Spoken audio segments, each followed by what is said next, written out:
ਤੁਸੀਂ ਤਾਂ ਸ਼ਾਮ ਤੱਕ ਲਾਓਗੇ ਤਾਂ ਤੁਹਾਡੇ ਭਰ ਦਿਓਗੇ ਗੱਡੀਆਂ ਦੀਆਂ ਗੱਡੀਆਂ ਹੀ।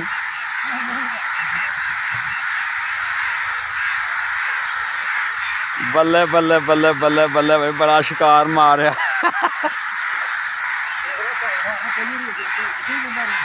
ਮੈਂ ਅੱਗੇ ਵੀ ਵੇਂਦਾ ਰਿਹਾ।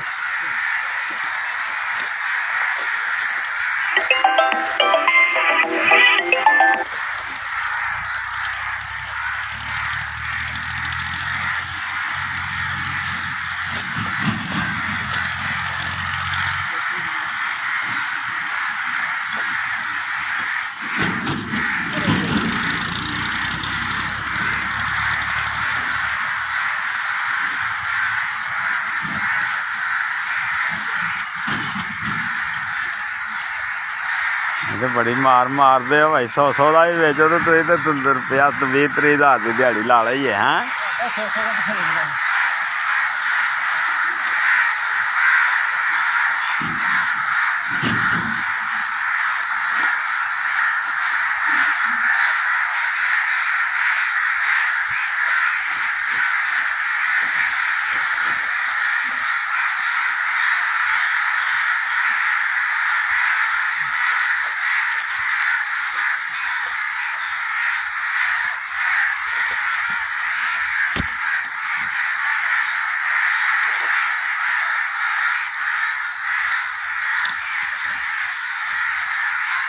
वाह क्या बात क्या